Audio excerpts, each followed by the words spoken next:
नमस्ते दोस्तों, कैसे हो सब। आप सभी को स्वागत है मेरा YouTube channel glow your study पर। नमस्कार दोस्तों, नमस्कार नमस्कार नमस्कार नमस्कार प्यारे बच्चों, गुड इवनिंग, वेलकम। सब लोग कैसे हैं आप? बेटा सब बच्चे एक बार कंफर्म कर दीजिए, अब तक मेरी आवाज ठीक से आ रही है?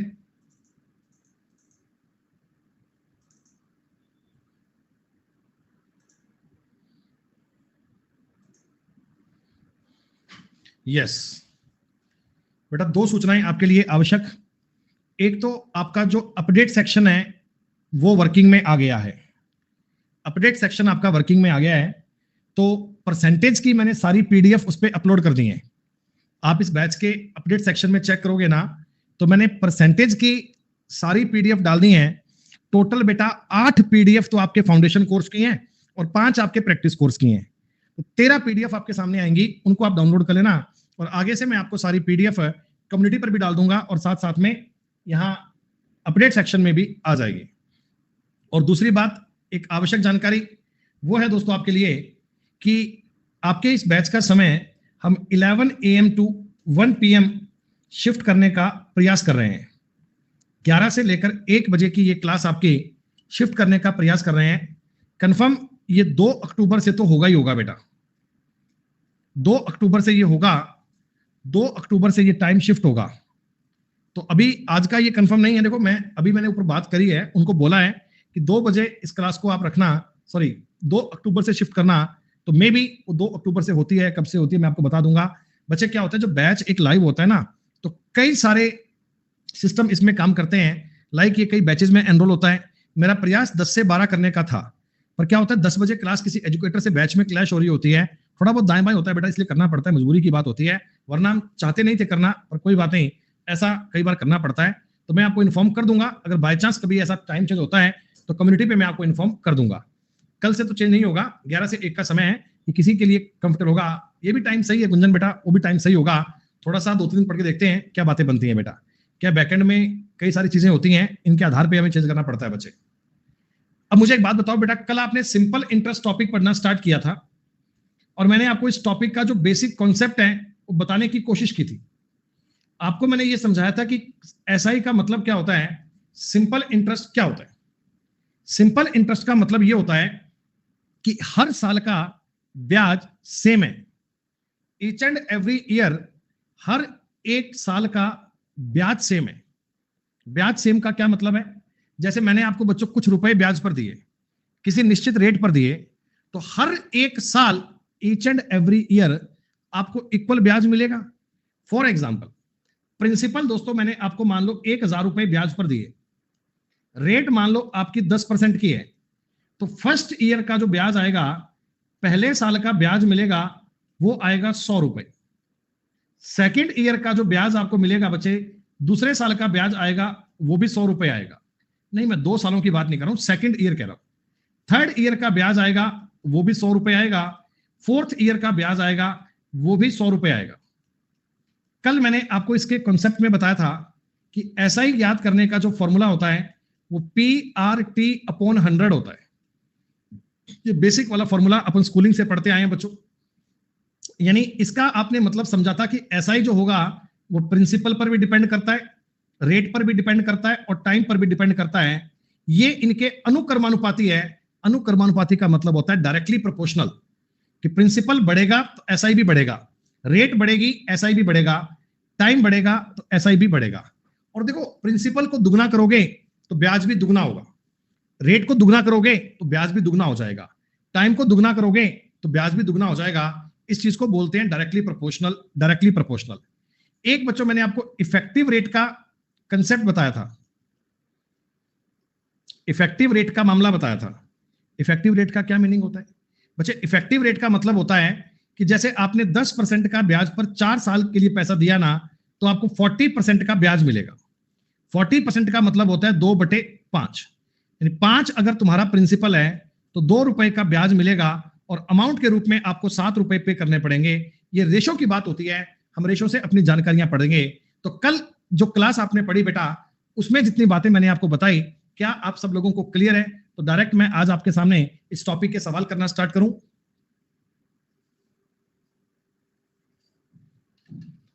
और देखो बहुत सारी नई नई चीजें, बहुत सारी बातें बेटा आपको क्वेश्चन पढ़ पढ़ कर सीखने को मिलेंगी। हम सिंपल इंटरेस्ट के ए लॉट ऑफ क्वेश्चंस करेंगे। करीब करीब बेटा मैं इसके आपको 200 के आसपास सवाल बताऊंगा। इतने क्वेश्चन करके आप इस टॉपिक की पूरी जानकारी अच्छे प्रकार में कवर कर पाओगे। कंपाउंड इंटरेस्ट के बच्चों में आपको 250 के आसपास सवाल बताऊंगा। ये मैं बात कर रहा हूं फाउंडेशन कोर्स की। इंस्टॉलमेंट के मैं आपको लगभग 50 सवाल करवाऊंगा। तो ब्याज टॉपिक के सारे 500 क्वेश्चन हो गए।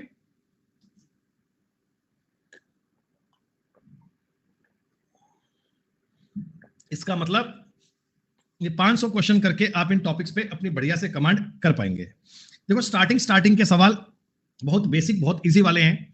थोड़ा तेज गति में बताऊंगा, धीमे से बातों को समझना। The simple interest on a certain sum at 5% per annum for 3 year and 4 year differ by ₹42। किसी राशि पर 5% की दर से 3 साल और 4 सालों में प्राप्त साधारण ब्याजों का अंतर ₹42 है।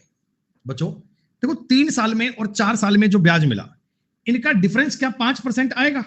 भाई 1 साल का डिफरेंस है, 1 साल में तो 5% ही आता है। सिंपल इंटरेस्ट तो हर साल का बराबर है। आप ये भी कह सकते हो कि सर 3 सालों में ब्याज आएगा 15% इफेक्टिव रेट, 4 सालों में आएगा 20%, तो इनका डिफरेंस कितना है? 5%।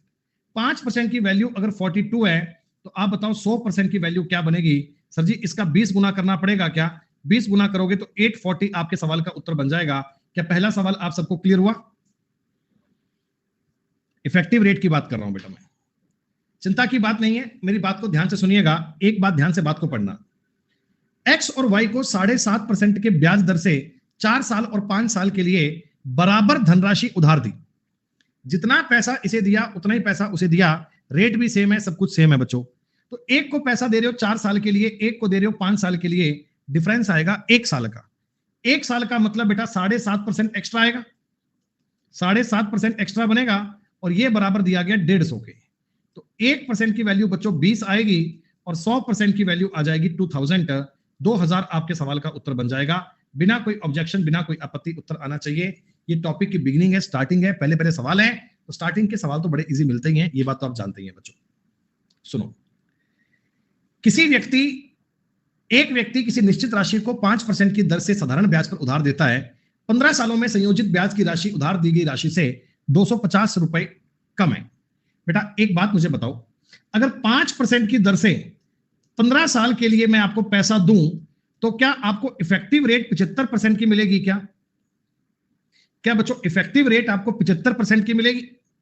यानी मैं आपको कह सकता हूं क्या 3/4 कि ₹4 तुम्हारा प्रिंसिपल है ना, तो ब्याज तुमको मिलेगा बच्चों, ब्याज मिलेगा ₹3 का। अगर ₹4 तुम्हारा प्रिंसिपल था तो ₹3 तुमको ब्याज मिल जाएगा।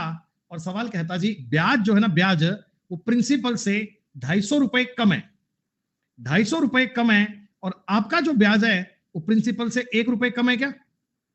आपका जो ब्याज आ रहा है क्या प्रिंसिपल से ₹1 कम आ रहा है? तो गुणा में 4 करना चाहिए, ₹1000 आपके सवाल का उत्तर बनेगा। 1000 रुपीज आपके सवाल का उत्तर बन जाएगा। देखो आप ये भी कह सकते हो कि प्रिंसिपल जो होता है वो अपने आप में होता है 100%। जितना पैसा तुमने ब्याज पर दिया वो अपने आप में तो 100% होता है। और आपका जो ब्याज आया, ब्याज टोटल आया 75%। सवाल कह रहा है कि ब्याज प्रिंसिपल से ₹250 कम है। बच्चों ये ₹250 अगर 25% की वैल्यू है, ये ₹250 अगर 25% की वैल्यू है, तो आप मुझे बताना कि क्या आपके सामने 100% की वैल्यू 1000 बननी चाहिए क्या? आप ऐसे सवाल को करो तो दिक्कत नहीं है, ऐसे करो तो दिक्कत नहीं है। दोनों प्रकार से बात एक ही है, दोनों प्रकार से बात आपको समझ में आ रही है। क्या इस कहानी को समझ पा रहे हैं आप लोग? हाँ, कोई दिक्कत नहीं है सर, आ गई बात समझ में।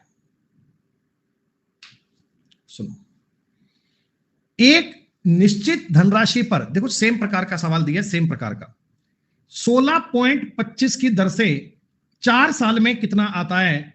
तो बेटा 65% ब्याज आ रहा है क्या? भाई इफेक्टिव रेट है ये। 16.25 का अगर 4 गुना करोगे, 16 चौका 64.25 का 4 गुना 1 होता है, तो 65% ब्याज आ रहा है। 65% का बच्चों मतलब होता है 13/20।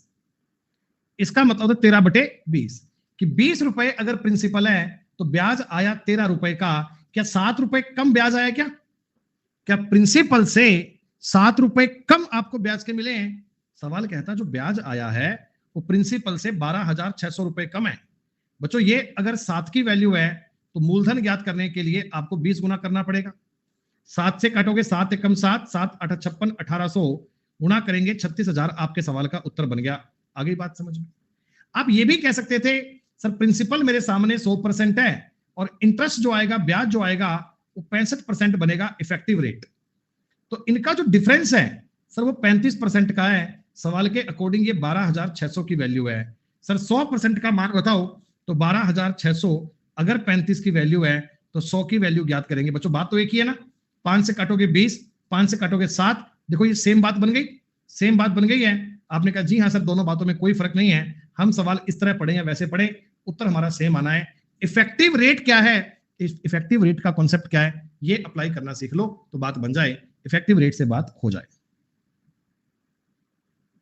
एक बालक बार बार कमेंट कर रहा है फॉर्मूले से करवाओ। कह रहा ऐसे तो नहीं समझ में आता है, फॉर्मूले से करवाओ। भाई फॉर्मूले से हमें नहीं आते हैं, हमें कभी सीखे नहीं सवाल फॉर्मूले से। अब तुम अगर छोटे बच्चों की तरह है, तीसरी क्लास की तरह पढ़ोगे फिर कैसे नौकरी लाओगे हैं? वो ये कह रहा है फॉर्मूले से करवाओ, सीपीओ की तैयारी कर रहा है भाई, ये कह रहा है फॉर्मूले से करवाओ। ये चाह रहे देखो ऐसा करो, प्रिंसिपल को पी लिखो बेटा, रेट आपको दी गई है 16.25% और टी बन रहा है 4 इयर्स। कह रहा ब्याज प्रिंसिपल से 12,600 कम है, यानी सिंपल इंटरेस्ट है ना, वो प्रिंसिपल माइनस 12,600 बन रहा है, बराबर हो रहा है पी गुणा आर गुणा टी 16.25 गुणा 4/100। अब भाई ये फॉर्मूले हैं, इनको अप्लाई कर लेना। ये कहानी तुम्हें सॉल्व करनी है, गुणा भाग कर लेना भाई, लास्ट में बात आपकी सेम बन जाएगी, लास्ट में बात आपकी सेम बन जाएगी। ये ऊपर बन जाएगा 65, 65 का मतलब 13/20 हो गया। अगर आप 20 को इधर ले जाओगे तो ये बनेगा 20p माइनस 20 गुणा 12,600 बराबर हो गया 13p। 13p इधर लाओगे तो बनेगा 7p बराबर 20 गुणा 12,600। p ज्ञात करना है तो बटा में इसके साथ कर दोगे बच्चों। फिर आप इसी स्टेप पे आ गए क्या? फिर आप घूम फिर के इसी स्टेप पे आ गए। पर हमने तो ये कहानी आपको बता दी डायरेक्ट कि ये सब करने की आवश्यकता नहीं होती, डायरेक्ट आपको ये काम करना है, बस सिंपल बात है। सुनो देखो, डायरेक्ट सवाल करना चाह रहा हूं बेटा, मैं इफेक्टिव रेट तुमको समझाने की कोशिश कर रहा हूं। ऐसा 15% की दर से 3 सालों का साधारण ब्याज दिया है, तो कुल मिलाकर तुमको मैंने 45% की वैल्यू दी है क्या बेटा? मैंने तुमको 45% की वैल्यू दी है क्या? अरे 15% की रेट है, 3 साल का टाइम है, तो 45% ब्याज आएगा। किसके बराबर है? इसके बराबर है। आप ये भी तो कह सकते हो ना, आप इस बात को ऐसे समझ सकते हो ना कि 100% ज्ञात करना होगा तो क्या करेंगे? तो सर 7200 बटा में 45 गुणा में 100 करना है। 5 से काटेगा 20, 5 से काटेगा 9, 9 से कटेगा 8, 800, उत्तर आ गया 16,000 रुपए। पर मैंने जो आपको बताया था, आप उस तरीके पे काम करोगे तो आपको सवाल करने में बहुत आनंद आएगा दोस्तों। 45% इफेक्टिव रेट है, इसका मतलब होता है 9/20। इसका मतलब 20 रुपए अगर प्रिंसिपल है तो 9 रुपए का ब्याज आएगा। सवाल कहता है 7200 रुपए ये ब्याज की वैल्यू है, प्रिंसिपल की वैल्यू ज्ञात करनी है। तो आपके सवाल का उत्तर तुरंत आ रहा है क्या? तुरंत इमीडिएटली सवाल सॉल्व कर पाओगे ना? बहुत बढ़िया। कुछ नहीं है, देखो सवाल पढ़ रहा हूं मेंटली। मैंने 12% की दर से ऋण उधार लिया, 3 साल बाद चुकाया, केवल ब्याज के रूप में इतने पैसे दिए हैं, तो कुल मिलाकर बेटा 36% आप पर रेट लगेगी। 36%, 12% की रेट अगर 3 साल के लिए जाओगे तो 36% लगनी चाहिए, और 36% को ही आप काट पीट के 9/25 कहते हो क्या? अरे थोड़ा बहुत तुम्हें फ्रैक्शन के बारे में आइडिया हो गया होगा, फ्रैक्शन बचपन से पढ़ते आ रहे हो। ये प्रिंसिपल है, ये ऐसा ही है, मैं बार बार बात नहीं लिखूंगा, स्टार्टिंग के सवाल है इसलिए आपको लिख कर दे रहा हूं। सर 5400 रुपए ब्याज के रूप में दिए हैं, ये 5400 अगर ब्याज के रूप में है तो 9 की वैल्यू है, प्रिंसिपल कितना है 25 की वैल्यू क्या है? 9 छिका 54, 600, सर 15,000 बनना चाहिए। एक एक सवाल को तरीके में देखो और मुझे बताओ, ये इफेक्टिव रेट वाली बात समझ में आ रही है क्या? इफेक्टिव रेट वाली बात को समझ पा रहे हो ना? 12% 3 साल के लिए 36%, 9/25, 25 रुपए प्रिंसिपल, 9 रुपए ब्याज के, 34 रुपए अमाउंट हो गया। कुछ भी चेक कर लो, बात एक ही है। देखो मेरी बात समझना, 7% की दर है बच्चों, 8 साल के लिए इतने रुपए का ब्याज बन जाता है, ये ब्याज दिया गया है। 56% की रेट अप्लाई होगी। 56% की रेट को अगर आप टुकड़ों में लिखें बेटा तो 14/25 कह सकते हो क्या? अगर आपको ये तोड़ना नहीं आता, किसी को लगता है कि सर मैं कर नहीं पा रहा, सर मैं कर नहीं पा रहा, तो आप 56/100 कर लेना, 4 का भाग कर लेना, ऐसे कर लेना भाई, लेकिन एक लिमिटेड समय के लिए बातें होती हैं, बाद में डायरेक्ट आपको 56 को 14/25 करना आना चाहिए। सर आप बताओ 7728 14 की वैल्यू है और आपको 25 की वैल्यू चाहिए, यही काम करना है। 14 से काट दो, 14 5 70 7 2 70 और 2। कई बच्चों को अभी भी डाउट आता है कि 552 का 25 से गुणा कैसे करें। देखो आसान काम किया करो बेटा, 25 को 100/4 कह दें। 25 को अगर मैं 100/4 कह दूं कोई आपत्ति तो नहीं है। 4 से काट लो, 4 एकम 4 1 5 4 तिया 12 3 8 4 8 32, उत्तर आ गया 13,800 रुपए। ना कोई कैलकुलेशन में टाइम लगेगा, ना कोई सवाल करने में लगेगा। इफेक्टिव रेट कैसे काम करती है, इस इफेक्टिव रेट को पढ़ने का प्रयास कर लीजिए। विकास जी कहते हैं डिडंट अंडरस्टैंड, मेरी तो समझ में नहीं आ रहा। क्या नहीं आ रहा भाई? इसमें मैंने ऐसा कौन सा तुम्हें बॉम्ब बनाना सिखाया है? रॉकेट बताया कि वैसा भी रॉकेट ऐसे नासा पे जाके लैंड हो जाएगा, तुम्हें समझ में नहीं आया? 56% का तुम्हें कंसेप्ट बताया है, 14/25 है। ये 25 रुपए अगर तुम्हारा प्रिंसिपल है तो 14 रुपए तुम्हारा, ऐसा ही है। सुनो, देखो बेटा मेरी बात सुनना, जो आपकी रेट ऑफ इंटरेस्ट है ना, रेट दर, ये होती है वार्षिक। वार्षिक बोले तो एनुअल। 1 साल का मैं इतना ब्याज लूंगा, 1 साल का मैं इतना ब्याज लूंगा, ऐसा। आप मुझे एक बात बताओ, 5% की दर अगर 2 साल के लिए एप्लीकेबल हो, 2 साल के लिए, तो 10% का ब्याज आएगा। हाँ, अच्छा अगर यही 5% की दर है, इसको मैं 3.5 साल लगा दूं तो भी कोई आपत्ति नहीं है ना आपको? 17.5% का ब्याज आ जाएगा। कई बार ये जो टाइम है ना, टाइम बच्चों, इस टाइम को दे देते हैं फ्रैक्शन में। ये टाइम आपको दे देते हैं फ्रैक्शन में कि 2.5 साल, 3.5 साल ना, 2 सही 1/4 साल, तो उसमें चिंता करने की कोई बात नहीं होती है। एक आप जरूरी बात समझना बच्चों, हम 1 साल में 365 दिन मानते हैं। हालांकि ये बात आप जानते हैं, कैलेंडर पढ़ते हैं बच्चों आप, कि 1 साल में 365 दिन नॉर्मल ईयर में होते हैं, लीप में 366 दिन होते हैं, वो एक अलग बात है। पर नॉर्मली अपन अपनी से आम भाषा की बात करते हैं तो अपने 1 साल के दिनों की बात कितने थे? 365। अच्छा अगर मान लो कभी किसी सवाल में 73 डेज का ब्याज पूछे, ये फिक्स कहानियां होती हैं, तो ये 1/5 साल की वैल्यू होती है बेटा। आप अगर इसको वर्षों में कन्वर्ट करेंगे तो आप भाग देंगे तो 365 से 1/5 साल बनेगा ही। ऐसा नहीं है तुमसे पूछेगा 40 दिन का ब्याज बताओ, 80 दिन का ब्याज, तो नहीं सवाल आएगा। सवाल में अगर डेज पे सवाल बनता है ना, डेज पे, तो वो 73 दिन की बात करेगा, या इसका दुगना कर लो 146 दिन। ये टर्म्स आप याद रखना कि 2/5 साल के बराबर की बात होती है। 219 दिन 3/5 साल की बात होती है। 292 दिन ये 4/5 साल की बात होती है। क्या हमको कभी डेज देगा? हाँ दे सकता है कभी भाई, कि इतना इतने पैसे पर इस रेट पे 219 दिन का ब्याज बताओ। अब 219 को डायरेक्ट आप 3/5 जानते हो तो आपके लिए करना सवाल आसान रहेगा, चीजें आपके लिए इजी रहेंगी बेटा, बात समझ रहे हो? अच्छा ये तुम्हें सवाल में क्या करेगा ना, ऐसे डेट बोल देगा, ये तुम्हें डेट बोल देगा कि 1 जनवरी 2012 से 7 अगस्त 2012। तो आप ऐसा कोई एक एक तारीख लिखने की नीड नहीं है। एक वैसे मुझे आइडिया बताओ बेटा कि 1 जनवरी से 7 अगस्त तक अगर मैं बात करूंगा तो करीब करीब जाना होता है, आईडीए पर जाना होता है। लगभग लगभग आपके सामने 7 महीने पूरे पूरे हो गए। 7 महीने पूरे पूरे हो गए ना। 7 महीने का मतलब करीब करीब 210 दिन, और 7 दिन एक्स्ट्रा है, 7 दिन एक्स्ट्रा है, तो आपको अपने इस हिसाब में 219 दिन वाली बात लग रही है। अब ऐसा नहीं है कि तुम बच्चों की तरह एक एक तारीख लिखने बैठो, एक एक मंथ के दिन लिखने बैठो बेटा। लगभग ये दिन जो बनेंगे कि 219 दिन बनेंगे। क्या मैं इनको 3/5 साल कह सकता हूं क्या? अब कोई बच्चा नादान परिंदा होगा, वो ऐसे गिनने बैठ जाएगा कि जनवरी के 31 दिन थे, लीप ईयर है, फरवरी के 29 दिन होंगे, मार्च के 31 होंगे, अप्रैल के 30 होंगे, है ना, मई के 31, जून के 30, जुलाई के 31 और अगस्त के 7। ऐसे कोई इनको जोड़ने बैठेगा तो उत्तर ज्ञात करेगा। ये सब टाइम वेस्ट की बात है, ये सब नहीं करने हैं बेटा। ये तो डायरेक्ट आपको बात याद होनी चाहिए कि लगभग लगभग मेरे सामने 219 दिन की बात हो रही होगी, तो 3/5 साल मान लोगे। ये 3/5 कैसे आया, समझ में आया तुम्हें? हाँ, अब सुनो मैं तुम्हें कहता हूं अरविंद ने एक धनराशि इस तारीख को बैंक में 8% की दर से निवेश करी और उसे 3144 की धनराशि प्राप्त हुई। बेटा आप मुझे बता सकते हो क्या इफेक्टिव रेट क्या रही होगी? आप मुझे बता सकते हो इफेक्टिव रेट क्या रही होगी? इफेक्टिव रेट कैसे निकालते हैं सर जी? दर का गुणा टाइम से कर दो, दर का गुणा टाइम से कर दो, यानी 24/5% की दर लागू हो गई। 24/5% की दर लागू हो गई। अरे 34 नहीं आएगा, 24 आएगा। अगर मैं इसकी बच्चों फ्रैक्शन की बात करूं, ज्यादा चिंता की बात नहीं है। 4 से काटोगे 6, 4 से काटोगे 25, सर 6/125 की दर लागू हो गई।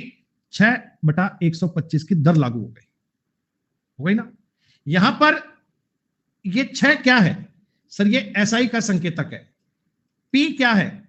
125 है। सर अमाउंट कितना बनेगा? 131 बनेगा। सिर्फ इतनी बताओ, केवल इतनी बात क्लियर है क्या? अब मैं तुम्हें इस सवाल के बारे में बता रहा हूं, बात पे गौर करना। सवाल कह रहा है जी 3144 रुपए की धनराशि बैंक से प्राप्त हुई। ये ब्याज नहीं है, 3144 का ब्याज मिला ऐसा नहीं बोला। तुमने पैसा बैंक में जमा करवाया, वापस जब लिया तो 3144 मिला। क्या बच्चों ये अमाउंट की वैल्यू है क्या? तो बटा में आप इसका अमाउंट लिखोगे। जब ये अमाउंट की वैल्यू है तो बटा में अमाउंट करोगे। बैंक में निवेश कितना किया था? सर बैंक में निवेश किया था 125। बैंक में निवेश किया था 125। ये आपने इस कहानी को सॉल्व किया, इस कहानी को बनाया। आपको कैलकुलेशन के बारे में किसी बात की गलती नहीं होनी चाहिए। गुणा भाग आपको सवाल के ठीक से करने आने चाहिए बेटा। अब कैलकुलेशन नहीं आती सर जी, फिर तो गलती हो ही जाएगी बेटा। अगर आपको लगता है कि मैं तो ये गुणा ही नहीं कर पाऊंगा, मैं तो डिवाइड ही नहीं कर पाऊंगा, फिर तो कोई भी बात करना बेकार है। आप इसको एक बार गुणा करके देखिएगा। 131 से देखो 2 बार कटेगा, 262। 38 और 14 72, तो ये 4 बार कटना चाहिए मेरे हिसाब से। तो 24 गुणा 25 करना है, 125 करना है। 3000 रुपए आपके सवाल का उत्तर। एक स्टेप की कैलकुलेशन, एक स्टेप में बात आपने सॉल्व करी। और कोई तरीका? अगर मैं इस तरीके पे नहीं जाऊंगा सर जी, और कोई मेथड? देखो और कोई मेथड टॉपिक के बहुत सारे हैं। ब्याज एक ऐसा टॉपिक है, ये आप ये मान लो कि कुल मिलाकर 100% आपके लिए ना परसेंटेज टॉपिक है। ये कुछ नई कहानी नहीं है। अगर मैं ये सब बातें आपको ना बताऊं बेटा, सीधा सीधा इफेक्टिव रेट बोल दूं, साफ साफ अगर मैं इफेक्टिव रेट बोल दूं ना, तो भी आप बात को समझ पाओगे। 100 मानकर भी सवाल कर सकते हो। क्या बच्चों आपकी जो ब्याज दर है वो 4.8 हो गई क्या? 24 में 5 का भाग देकर 4.8 कह सकते हो। यानी कि अगर मैं तुमको ब्याज पे 100 रुपए दूं, अगर मैं तुमको ब्याज पे 100 रुपए दूंगा तो 4.8 रुपए का ब्याज आएगा और अमाउंट बन जाएगा 104.8। अमाउंट बन जाएगा 104.8। सर जी ये अमाउंट की वैल्यू है, तो आप बताओ आपका प्रिंसिपल क्या था? 100 से गुणा कर दीजिए। ये पूरा पूरा सब 3 से कट रहा है, 3000 रुपए उत्तर बन गया। ये भी आसान है। तो हर तरीका अपने आप में इजी है, हर तरीका अपने आप में आसान है। वो भी इजी था, ये भी इजी था। आप ये जज नहीं कर सकते कि वो टफ था, ये टफ था, ये इजी था, वो इजी था। भाई अपनी जगह वो आसान है, अपनी जगह ये आसान है। आपको समझ में आना चाहिए कि हमें इन दोनों चीजों में कौन सी बात अंडरस्टैंड करनी है। इफेक्टिव रेट का मसला क्या है, इफेक्टिव रेट क्या है, ये अप्लाई करनी आनी चाहिए। 8वां सवाल क्लियर है बच्चों?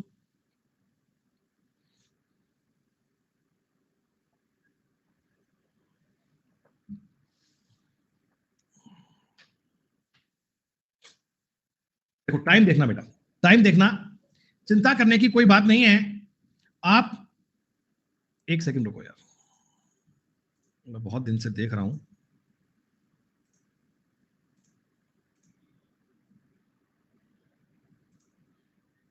चलो बहुत दिन से देख रहा हूं कि क्या पता सुधर जाए, सुधर जाए। नालायक। सुनो, एक आदमी साधारण ब्याज पर 12% की दर से राशि उधार लेता है। 6 साल 8 महीने। बेटा अगर कभी मंथ को ईयर में चेंज करना हो तो 12 से भाग करते हैं क्या? क्या आपको ये बात पता है क्या कि एक साल में 12 महीने होते हैं? अच्छा ये जो टाइम है 6 साल 8 महीने का, क्या इसको आप ऐसे 2/3 कह के 6 दूनी 6 तिया 18, तो 20/3 ईयर कह सकते हो क्या? 20/3 ईयर कह सकते हो? तुरंत ये बात दिमाग में आनी चाहिए, इमीडिएटली ये बात आपको समझ में आनी चाहिए। सर 12% की रेट है, 20/3 साल का टाइम है, तो आप बताओ 80% का ब्याज आएगा क्या? इफेक्टिव रेट, जो इफेक्टिव रेट चल रही है वो 80% है। आप इसे 4/5 कह दो, मुझे कोई आपत्ति नहीं है। सर 5 रुपए प्रिंसिपल है, 4 रुपए का ब्याज आ रहा है। सवाल कह रहे हैं 720 का ब्याज आया, ये 4 की वैल्यू है तो 5 की वैल्यू ज्ञात करनी है, 900 रुपए उत्तर बनेगा। 9 नंबर सवाल में कोई डाउट किसी का?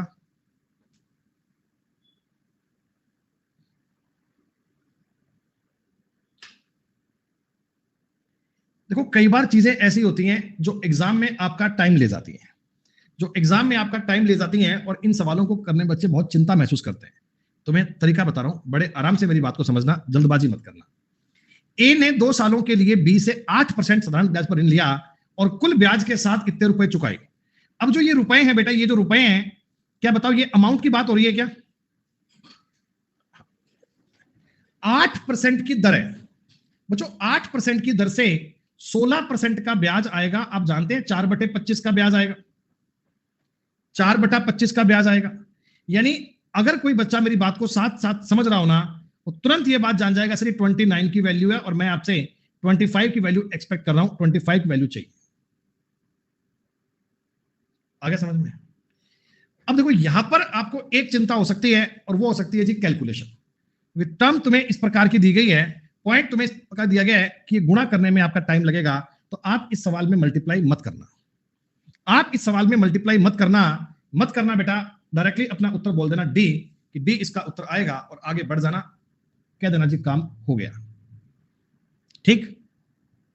अच्छा बच्चे कह रहे हैं कैसे, बता रहा हूं ना कैसे। अच्छा आप मुझे एक बात बताओ, अरे अरे भैया क्या चिंता कर रहे हो, सुनो मेरी बात, बता रहा हूं बेटा। आप तो एक तरीका जानते हैं ना कि ये इस तो डिवाइड करना तो होता ही है, ये तो सिंपल बात है, ये तो करना आता ही है, डिवाइड करना बनता है। लेकिन आप एक बात बताओ बेटा कि मैंने तुमको ब्याज पर मान लो जितने भी रुपए दिए, 16% का अगर ब्याज आएगा, 16% का ब्याज आएगा, तो आपकी राशि 16% बढ़ जाएगी ना। यानी पहले अगर 100 रुपए थी तो 116 हो जाएगी। अरे बेटा किसी नंबर को अगर 16% इंक्रीज करना होता है तो 1.16 से गुणा करते हो क्या? क्या मैंने कोई ऐसी बात तुमको परसेंटेज वाली क्लास में बताई थी? भाई मैंने कहा देखो मैंने पैसा ब्याज पर दिया और वो पैसा तुम्हारा इंक्रीज हो गया 16% से, तो 16% से ऐसे बढ़ाते हो ना बेटा। देखो या तो आप ये लिखो 116/100 गुणा करना है सर जी, और ये पॉइंट सेम है। समझ में आने वाली बात है कि हमारा जो पैसा है ना वो 16% बढ़ेगा, तो इससे गुणा होना चाहिए, 1.16 से गुणा करना आना चाहिए। दिमाग कैसे लगाओगे? हम जाएंगे ऑप्शंस पे। सर जी इसका गुणा 1.16 से करूंगा, इसका गुणा 1.16 से 1.16 से 1.16 से। सर जी आप मुझे एक बात बताओ, लास्ट में देखो इसके कोई पॉइंट नहीं आ रहा, ये एग्जैक्ट वैल्यू आ रही है 1,91,864। कोई पॉइंट तो नहीं बन रहा, कोई पॉइंट तो नहीं बन रहा। सर जी इसमें एक जीरो था, 2 स्थान के बाद में पॉइंट था, एक तो पॉइंट पक्का आएगा। इनका गुणा करोगे ना तो एक स्थान के बाद तो पॉइंट लगेगा, इतनी मैथ तो जानते ही हो बेटा कि एक पॉइंट से एक जीरो कट जाएगी और एक पॉइंट तो आएगा। इसमें भी 2 के बाद पॉइंट आएगा, इसमें भी पॉइंट आएगा। सर जी इस वाले में पॉइंट नहीं बन सकता, इस वाले में पॉइंट नहीं बन सकता, इस वाले में पॉइंट नहीं बनेगा, तो यही मेरे सवाल का उत्तर है, यही मेरी बात का आंसर है। आपने कहा जी ये बात तो ऑप्शन से बन गई सर, अगर 2 जगह पे डबल जीरो आ जाए तो भैया गुणा करना तो आता ही है। फिर अगर एग्जामिनर तुमको बेसिक करवाना चाहता है तो बेसिक पे जाओ, फिर कोई आपत्ति नहीं है। इतना सा आसान कर लेना कि आप जो आपके सामने दिए ना ये 25 को 100/4 कर लेना, 4 से काट लो, ये काटना आसान रहेगा। 4 चौक 16, 3 1, 4 7 28, 3 8, 2 6, 2 4, ये लो। अब इसे आप और काट सकते हो, 29 एकम 29 बचेगा बच्चों कितना? 8 18, 189, फिर 6 बार कटेगा। ऐसे सवाल काटोगे तो आपके सामने उत्तर बनेगा 16 65, आगे डबल जीरो। ऐसा डेटा को देखकर आप डिसाइड कर पाओगे। क्या तुमको इस सवाल के बेसिक और ऑप्शन वाली बात समझ में आई क्या? अगर कोई पैसा 16% इंक्रीज होगा तो 1.16 टाइम होगा, और 16 टाइम करने के लिए एक ही ऑप्शन कंफर्टेबल था और कोई ऑप्शन पे बात बननी नहीं चाहिए, मामला खत्म। सुनो मैं तुम्हें कोई पैसा बच्चों ब्याज पर दे रहा हूं 5% वार्षिक 365 दिन के लिए, और ब्याज के रूप में रोज के 2 रुपए मिलते हैं। भैया रोज के 2 रुपए मिलने का मतलब है एक साल में टोटल ब्याज तुम्हें 730 रुपए मिल रहा है। रोज के 2 रुपए का मतलब है एक साल में ब्याज मिल रहा है 730, और ये 5% के बराबर है क्या? ये 5% के बराबर है। तो आप धनराशि बताएं, आप बताएं मूलधन कितना होगा? तो डायरेक्टली इसका 20 गुणा कर दूं, 14,600 आपके सवाल का उत्तर बन गया। ये टॉपिक आसान उनको लग रहा होगा जिन्होंने परसेंटेज की सारी क्लास पढ़ी है, और जो बच्चा हमारे साथ स्टार्टिंग में रेशो से चलते हुए आ रहा है उनका तो मामला बेहतरीन बनता ही जा रहा होगा, उनमें तो दिक्कत किसी बात की है ही नहीं। सुनो, अब एक और सवाल समझते हैं, ध्यान से बात को समझना, जल्दबाजी मत करना, पहले सवाल को पढ़ते हैं। अर्थमेटिक का आधा सवाल तो सवाल पढ़ते ही बन जाता है बेटा। 500 रुपए की धनराशि 12% की दर से निवेशित की जाती है और एक अन्य राशि, पता नहीं कौन सी है, 10% की दर से निवेश की जाती है। 4 सालों के बाद दोनों धनराशियों पर कुल ब्याज इतना मिला, तो सेकंड राशि क्या है? देखो माइंड में सवाल करते हैं। टाइम 4 साल का, बेटा 500 रुपए पर 12% की दर से 4 साल में ब्याज आएगा 48% का, और 500 रुपए का 48% ज्ञात करना तुम्हें पता है कि 240 का आएगा। सर जी 240 का ब्याज तो इस वाली वैल्यू पे आएगा, इस वाली वैल्यू ब्याज आएगा। अच्छा, बाकी का ब्याज 240 ये दूसरे पैसे से आएगा, ये दूसरे प्रिंसिपल पे आएगा। हाँ, और दूसरे प्रिंसिपल पर क्या 40% का ब्याज बन रहा है क्या? सर जी उस पर 10% की रेट थी, और 10% की रेट अगर मान लो 4 साल तक लगती है तो 40% का ब्याज बनता है। तो ये 240% की वैल्यू है, तो 100% की वैल्यू कितनी बनेगी? 6 बार कटेगा दोस्तों, यानी आप कह सकते हैं जी 600 रुपए उत्तर बनेगा। 600 रुपीज वैल्यू आनी चाहिए। मेंटली आप इस सवाल को पढ़कर सॉल्व कर सकते हो कि 500 रुपए का 48% मतलब कि 240, बाकी का 240 आया दूसरे सम पे। 40% की वैल्यू अगर 240 है तो 1% की 6 और 100% की 600। आप ये भी कह सकते हो कि 40% का मतलब होता है 2/5। 5 रुपए प्रिंसिपल तो 2 रुपए का ब्याज आया। 240 अगर 2 की वैल्यू है तो 5 की वैल्यू बतानी है, तो भी 600 उत्तर बन जाएगा। ऐसे ज्ञात कर लेना।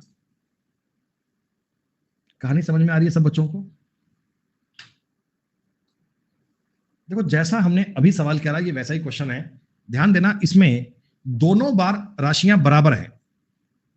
अगर पहली राशि पूछे तो सवाल स्टार्ट ही वहां से होता है 500 रुपए से। प्रतीश कहता अगर पहली राशि पूछे तो मैं बेटा इस 500 को पढ़ के उत्तर टिक कर दूंगा, ये रही 500 रुपए की राशि। बताओ, दिमाग लगाते हैं, कुछ नया पूछते हैं सर से। सर जी पहली राशि पूछे तो, ओ माय गॉड, बहुत टफ सवाल था भाई। मोहन, लैंग्वेज को ढंग से पढ़ना, एक एक वर्ड आपके लिए जरूरी होता है। मोहन कुछ धनराशि 9% साधारण ब्याज की दर से उसी के बराबर धनराशि 10% की दर से उधार देता है। ब्याज के रूप में 760 रुपए मिलते हैं। उधार दी गई प्रत्येक राशि क्या है? मैं तो 100 रुपए मान लूं। देखो मैंने पहले वाले केस में 100 रुपए दिए और इस पर मुझे 9% की दर से 2 साल में 18 का ब्याज मिलेगा क्या? दूसरे बंदे को भी 100 रुपए दिए और इस पर तुम्हें 20 रुपए का ब्याज मिलेगा क्या? हाँ, मैंने दोनों को 100 रुपए दिए थे। इससे ब्याज आया 18 का, इससे ब्याज आया 20 का। कुल मिलाकर आपको 38 रुपए का ब्याज मिल गया क्या? 38 रुपए का। सवाल कहता 760 का ब्याज मिला है। Value system, value system. प्रत्येक राशि पूछी है बेटा, प्रत्येक राशि पूछी है तो 2000 रुपए उत्तर क्या दोगे क्या? और अगर मैं मान लो ऐसा कोई सवाल नया बना दूं, उसमें बोलूं कि बताओ टोटल कितना पैसा उधार दिया गया, टोटल, तो टोटल पैसा दिया गया था 4000 रुपए। बात समझ रहे हो ना? 2000 रुपए इसको दिए, 2000 रुपए इसको दिए, टोटल मैंने 4000 रुपए उधार दिए हैं, लेकिन 2 लोगों में ऐसे ऐसे बांट कर दिए हैं। ये बात आपको समझनी है। देखो सेम क्वेश्चन है, 2 बराबर राशियां हैं, 2 बराबर राशियां हैं। 100 रुपए मैंने इसको दिए, 7% की दर है और 4 साल का टाइम है। सर जी 28 रुपए। इसको भी 100 रुपए दिए तो इससे ब्याज आएगा 20 रुपए का। 960 वैल्यू है 48 की, गुणा में आपको 100 करना है, 2000 रुपए उत्तर आएगा। जितने सवाल तुम्हें करवा रहा हूं तुम्हें सेल्फ बाद में घर से करके लाने हैं, चिंता मत करना।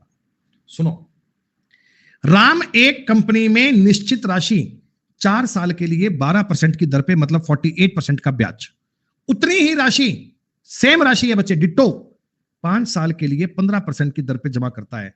तो आप बताओ फर्स्ट वाले केस में ब्याज आ रहा है 48% का, दूसरे वाले केस में ब्याज आ रहा है 75% का, दोनों का अंतर 27% का है क्या? हाँ सर, ये सवाल इतने आसान क्यों बनते जा रहे हैं? अरे वाह, प्रत्येक स्थिति में मान लो 100 रुपए जमा करवाए थे तो मेरे भाई 27 5 135 और 5000 रुपए उत्तर बन गया। क्या क्वेश्चन पढ़ते पढ़ते ही आप सवाल का भाव समझने लगे क्या? सवाल तुमसे कहना क्या चाह रहा है? बहुत टफ मामला चल रहा है क्या है? परेशानी हो रही है कि बहुत दिक्कत हो रही है जी? एकदम मक्खन मलाई कंसेप्ट है, समझते जाओ। अरे अर्थमेटिक में है क्या? अर्थमेटिक में है क्या? आपने रेशो पढ़ा, आपने एलिगेशन पढ़ा, आपने मिक्सचर पढ़ा, एज पढ़ा, आपने पार्टनरशिप पढ़ लिया, आपने परसेंटेज पढ़ लिया, अभी SICI चल रहा है। प्रॉफिट लॉस आपका जब बाकी हो जाएगा, प्रॉफिट लॉस हो जाएगा, तो आपकी बेटा 70% मैथ्स पूरी हो जाएगी, टाइम एंड वर्क पूरा हो जाएगा, और pipe and system average, arithmetic खत्म। बस इतना से तो मामला है। मेरी एक बात बताओ बेटा, एक बात बताओ ना, मैंने कुछ पैसा ब्याज पर दिया 4 साल के लिए 2.5% की रेट पे, उसी पूंजी पर यानी सेम पैसा उतने ही समय यानी 4 साल 3% की दर से। बेटा आप बताओ, आधे परसेंट का फर्क पड़ रहा है क्या एक साल में? एक साल में आधे परसेंट का, तो 4 साल में 2% का फर्क पड़ेगा। 2% का मतलब 60 रुपए, 1% का मतलब 30 रुपए, और ये आपका काम खत्म। ये लो जी। इतरा रहे हैं मैथ्स वाले कि हम मैथ पेपर में डालेंगे। क्या डालोगे? पता है ये सवाल डालोगे तो। अच्छा मेरी बात सुनो, कोई धनराशि साधारण ब्याज की किसी दर पे 2 साल के लिए निवेशित करी, कितने पैसे करे वो नहीं पता, रेट क्या है मेरे को नहीं पता, छोड़ो रे। ब्याज की दर को 3% इंक्रीज करूंगा। बेटा अरे उत्तर भी आ गया तुम्हारा तो, वाह। रेट अगर तुम 3% बढ़ा दोगे तो 1 साल में 3% ब्याज ज्यादा मिलेगा, और 2 साल में 6% ज्यादा मिलेगा। भाई जैसे जैसे रेट बढ़ाओगे मेरा ब्याज बढ़ता जाएगा, 2 साल में 6% एक्स्ट्रा मिलेगा, और ये कह रहा है 72 रुपए एक्स्ट्रा मिलेंगे, तो 1% की वैल्यू 12, उत्तर आ गया 1200। ये जो 17 नंबर तक के सवाल हुए हैं, इनमें से कल कोई डाउट तो नहीं लाओगे ना कि सर ये तो हमसे हो ही नहीं पा रहे। कोई राशि किसी दर पर 3 साल के लिए उधार दी गई, 2.5% रेट ज्यादा होती मेरे भाई, तो 7.5% का ब्याज फालतू मिलता, और ये 540 के बराबर होता। हाँ 100% बताइए सर, 540 अगर 7.5 की वैल्यू है, आप 100 की वैल्यू बताएंगे, ये पॉइंट कट जाएगा। 25 से काटोगे, 25 से काटोगे 3 बार, 3 से काटोगे 18 बार, 7200 आपके सवाल का उत्तर बन जाएगा। हालांकि इस तरह के सेम लेवल के क्वेश्चन आपको सेल्फ कर से करने भी चाहिए, मैं आपको होमवर्क भी दूंगा, लेकिन एक बार साथ साथ चलते जाओ, देखते जाओ क्या बात होनी चाहिए। सुनो बेटा, कोई धनराशि साधारण ब्याज की दर से 3 सालों में 800 रुपए से 920 हो जाती है। ब्याज की दर 3% अगर बढ़ा दी जाए तो समान अवधि में राशि कितनी हो जाएगी? अब इसमें पता क्या होता है, कई बार बच्चे ना पहले रेट ज्ञात करने बैठ जाते हैं। वो पता क्या सोचते हैं कि मैंने प्रिंसिपल दिया 800 रुपए, अमाउंट हो गया 920 रुपए, मतलब कि मेरे को ब्याज मिला है ना, ब्याज वो 120 का मिला है 3 साल में, तो 1 साल में ब्याज कितना मिलेगा? 1 साल में मिलेगा सर 40 रुपए का। रेट कैसे ज्ञात करते हैं, मैंने कल बताया था तुम्हें, 1 साल का ब्याज बटा में प्रिंसिपल गुणा में 100 और परसेंट। सर जी रेट आ गई 5%। अब बच्चा कह रहा है जी रेट को अगर 3% बढ़ा दें, रेट हो जाएगी 8%, तो 3 सालों में ब्याज आएगा 24%। 800 रुपए पर अगर 24% का ब्याज आएगा तो 192 का ब्याज आएगा, और टोटल पैसा बन जाएगा 992। ये आपके सवाल का उत्तर हो गया। लेकिन मित्रों ऐसा नहीं करना, ऐसा नहीं करना, तुमको रेट ज्ञात नहीं करनी। क्यों नहीं करनी भाई? मैं कहता हूं मैंने तुमको 800 रुपए ब्याज पर दिए, किसी ब्याज दर से ये इतने रुपए हो गए, मेरे को क्या पता ब्याज रेट क्या है, मेरे को करनी भी क्या है, मेरे को ब्याज रेट चाहिए भी क्यों, आवश्यकता ही नहीं है। अगर मैं 3% अगर दर बढ़ाऊंगा, 3% दर फालतू कर दी बेटा, तो 3 साल में 9% का ब्याज और आ जाएगा क्या? अरे अगर आप रेट एक्स्ट्रा करोगे, पहले जो ब्याज आ रहा था वो तो आना ही आना है, 9% का ब्याज फालतू आ जाएगा क्या? एक्स्ट्रा आ जाएगा ना। हाँ, और ये ब्याज हमेशा प्रिंसिपल पे आता है, ब्याज हमेशा प्रिंसिपल पे आता है। 800 रुपए का 9% हो गया 72 रुपए। आपने कहा था देखो पुराना जो भी अमाउंट था वो तो था ही, 72 रुपए और आ जाएंगे, 992 रुपए हो जाएंगे। क्या ये आसान है? हम रेट वेट ज्ञात करने बैठे क्यों क्यों क्यों? जब उन्होंने रेट पूछे नहीं है, जब उनको रेट से मतलब ही नहीं है, हम रेट का ज्ञात करेंगे भाई? पहले जितना पैसा मिल रहा था वो तो मिलेगा ही, 72 रुपए फालतू मिल जाएंगे बाबूजी, 72 रुपए फालतू मिल जाएंगे और 992 आपके सवाल का उत्तर आ गया। डन, खत्म बात। ये गणित है बेटा। सुनो, अब देखो इस सवाल में आप रेट ज्ञात करने की कोशिश मत करना, तुरंत मुझे पलक झपकते ही बताओ उत्तर क्या आएगा। बिना पेन उठाए कोई बच्चा बताएगा तो सरकारी नौकरी का हकदार पहला वही होगा जो बिना पेन उठाए बताएगा। वाह, ये एसएससी के पेपर से लिया गया सवाल है, प्रीवियस ईयर उठा के देखोगे ये तुम्हें मिलेगा। पता कैसा किया, पता कैसा किया मैंने भाई, 4 साल में 2% के हिसाब से 8% का ब्याज फालतू आएगा। 400 रुपए का 8% 32 रुपए, जो पहले पैसा मिल रहा था वो तो मिलेगा ही मिलेगा, 32 रुपए और मिल जाएंगे, मालिक 512 मिल जाएंगे, खत्म बात। अरे वाह गुरुजी, क्या गजब आनंद बात है। सुनो भाई, सुनो, सुनो। एक बंदे ने बैंक में पैसा जमा करवाए और उसकी साधारण ब्याज की दर 5% से घटकर 3.5% हो गई। वार्षिक आय इतनी कम हो गई बेटा, 1 साल की इनकम में इतनी कमी हो गई। ये 1 साल की इनकम ही तो है, 1 साल की इनकम ही तो है। सर जी पूरा 70 बार कटेगा, तो अगर किसी को काटना नहीं है तो देख लो भाई, तो बोले कि कैसे काटते हैं। 100% की बात होगी तो 105 है ना, ये 1.5 की वैल्यू है और 100 की वैल्यू ज्ञात करनी है, ऐसे काटते हैं। 15 सता 105, उत्तर आ जाएगा 7,000 रुपए। कहीं ऐसा तो नहीं है कि मैं आपको सवाल बहुत तेज गति में करा रहा हूं बेटा, स्पीड ठीक चल रही है ना अपनी, जो हिसाब से क्वेश्चन का लेवल है उसके अकॉर्डिंग स्पीड ठीक है बेटा। ये मसला बहुत तेज चल रहा है कहानी, इसी क्वेश्चन से बेटा इतना फास्ट तो कर ही सकते हो आप। सुनो, अब मैं तुम्हें बताऊंगा सवाल की लैंग्वेज कैसे मॉडरेट होगी, गौर कर लेना, लैंग्वेज में गलती मत करना।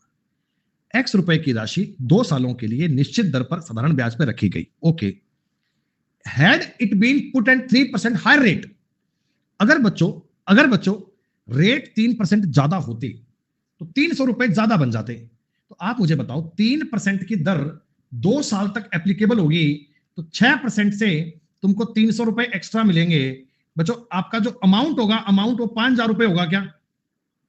जो पैसा आपने लेंट आउट किया था, जो पैसा तुमने ब्याज पर दिया था वो ये होगा। तो देखो ये X रुपए आए, ये X रुपए की वैल्यू आई है जो पैसा आपने ब्याज पर दिया था। अब कई बार बच्चे ऑप्शन में अगर 5,000 दिया होता ना, देख के बच्चे टिक कर देते। सवाल में 5,000 का मान नहीं पूछा, आपसे पूछा 4x बताओ, ऐसे ही एक 4 घुसा दिया कि 4x का मतलब बताओ, तो 4x की वैल्यू 20,000 रुपए बनेगी।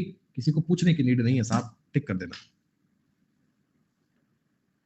अब एक बात और सुन लीजिएगा, अब थोड़ी नई बात तुम्हें मिल रही है, बड़े ध्यान से मेरी बात को समझना, उत्तर मत देना प्लीज, निवेदन है, पहले बात को समझ लेना। सिंपल इंटरेस्ट प्रत्येक साल का इक्वल होता है, ये बात आपको हमेशा याद रहनी चाहिए। चाहे कोई भी सवाल हो, कैसा भी हो, जहां सिंपल इंटरेस्ट की बात आ गई बेटा, वहां पे हमेशा हर साल का इक्वल होगा। मैंने कोई पैसा तुमको ब्याज पर दिया बेटा, ये 5 साल में इतना हो जाता है। बेटा हो जाने का क्या मतलब है? ब्याज है क्या? हो जाने का क्या मतलब है? अमाउंट है, अमाउंट टोटल। मैंने तुमको 100 रुपए ब्याज पर दिए, मेरा 20,000 बन गया, तो मेरे पैसे 120 हो गए। हो जाने का मतलब क्या? अमाउंट है। अच्छा, ये 5 साल में अमाउंट का मतलब आप लोगों को याद रहना चाहिए कि प्रिंसिपल और ब्याज मिलाकर है। 8 सालों में जो अमाउंट है वो 1,200 रुपए हो गया। वो जो प्रिंसिपल तो इसमें भी था, प्रिंसिपल तो इसमें भी था। ये जो एक्स्ट्रा पैसा आया है, क्या ये आपका इंटरेस्ट ब्याज आया 3 साल का? क्या 3 साल का ब्याज एड ऑन हो गया? हाँ सर जी, ये जो डिफरेंस है ना, ये 3 साल का सिंपल इंटरेस्ट है, कितना? 180। तो 1 साल का जो सिंपल इंटरेस्ट आएगा वो 60 रुपए आएगा। जम रही है बात सर? 1 साल का सिंपल इंटरेस्ट 60 रुपए। अब आप सवाल इससे कर लो, इससे कर लो, एक ही बात है। देखो ये 5 साल का अमाउंट है, मतलब इसमें से 5 साल का ब्याज भी तो है, इसमें से 5 साल का ब्याज भी तो है। तो 5 साल का ब्याज कितना आएगा सर? 5 साल का ब्याज आएगा 300 रुपए। यानी बच्चों इस 1020 में से 300 रुपए ब्याज के हैं, तो बाकी के 720 रुपए आपका प्रिंसिपल रहा होगा क्या? जो पैसा आपने ब्याज पर दिया था, मूलधन था आपका, वो 720 रहा होगा। 1020 रुपए में से 300 रुपए तो ब्याज के हैं और बाकी के पैसे आपके प्रिंसिपल के हैं। अच्छा, इस सवाल में रेट कितनी लगेगी बेटा बताओगे? इस सवाल में दर कितनी लगेगी? अगर बाय चांस इसमें आगे आपसे रेट पूछ लेता तो आप ये कहते सर जी 60 रुपए का ब्याज 720 रुपए पे आ रहा है, 1/12 यानी कि 8 सही 1/3% की रेट लग रही है। 12% उत्तर देने वाले नालायकों, 1/12 का मतलब होता है 8 सही 1/3%, क्योंकि एक साल का अगर मुझे ब्याज पता लग जाए और मूलधन पता हो तो रेट ज्ञात करने में गलती नहीं होती है। 1 ईयर का एसआई अपॉन प्रिंसिपल गुणा में 100% करके आप अपने सवाल में प्रिंसिपल ज्ञात कर सकते हो। लगभग लगभग सेम सवाल है क्या, जैसा आपने अभी अभी किया था। देखो आप सिंपल सवाल मेंटली किया करो। इन दोनों का डिफरेंस कितना आ रहा है भाई, आप कहना जी 360 रुपए। ये 360 रुपए कितने साल का ब्याज है, अरे बताओ ये कितने साल का ब्याज है, आप कहना जी 4 साल का ब्याज है। एक साल का ब्याज आ रहा है 90 रुपए। 3 सालों में इतना हो गया तो मतलब 3 सालों में 270 रुपए ब्याज आया था। सर 840 में से 270 रुपए तुम्हारे ब्याज के हैं, तो बाकी के 570 रुपए मूलधन के होंगे क्या, 570 पैसा मूलधन का होगा। एक बार फिर से मेरी बात को समझना, उत्तर मत देना, ये मत कहना कि हमने तो कर लिया जी, पहले बात को समझ लेना।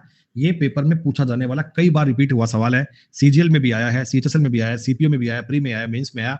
इस प्रकार का सवाल आपको कई बार पेपर में देखने को मिलेगा, जिसमें आपको देखो रेट भी पूछ ली और आपसे प्रिंसिपल भी पूछ लिया। करने का पहले बेसिक समझो।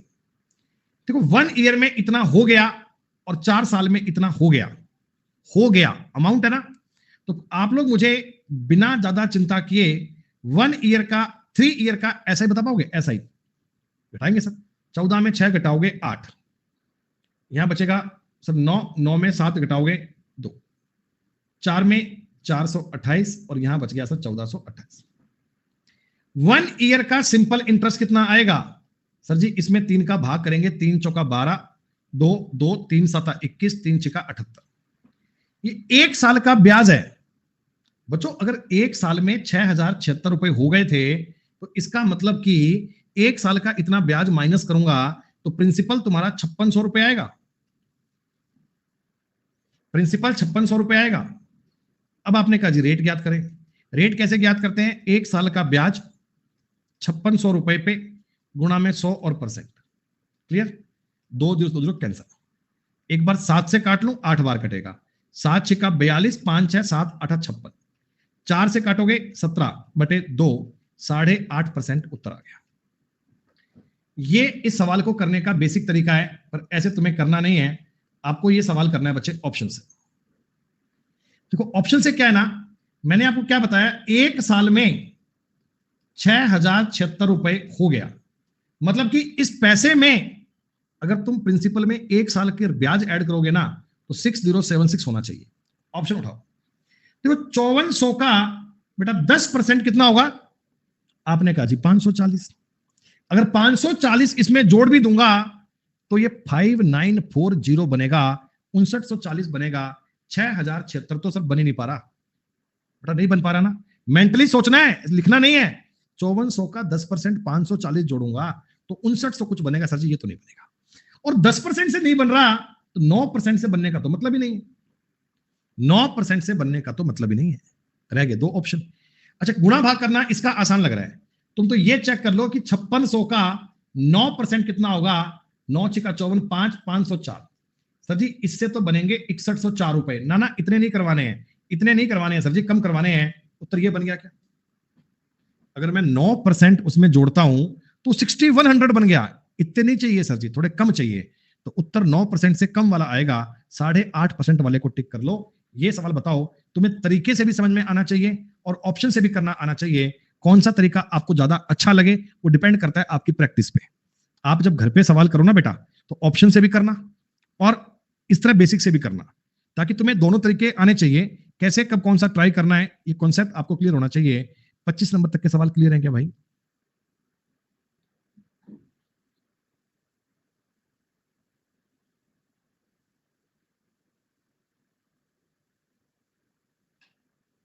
चलो मैं 5 मिनट का एक छोटा सा ब्रेक ले रहा हूं और 5 मिनट के बाद आके बात करेंगे। ये सवाल तुम ट्राई कर लो, चर्चा करेंगे 5 मिनट के बाद। दोस्तों सही गलत की कोई बात नहीं है, कोशिश मस्ट करना।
5 मिनट की सीमा पूरी हुई, बी उत्तर आ गया।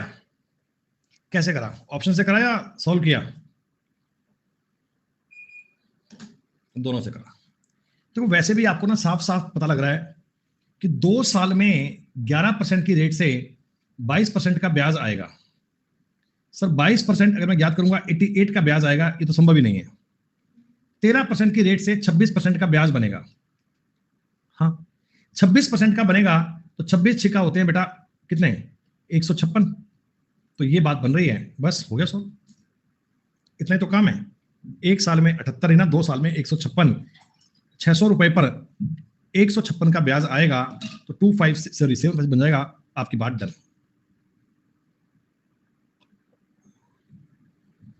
ये एक सवाल छोड़ दूं आपके लिए घर से करके लाने के लिए। 27 सवालों में पहला क्वेश्चन दिया होमवर्क के लिए, बेसिक से भी करना है और ऑप्शन। अब थोड़ा रुक जाना। वीडियो अच्छी लगे तो लाइक शेयर और सब्सक्राइब करना मत भूलना। याद तो रहेगा ना?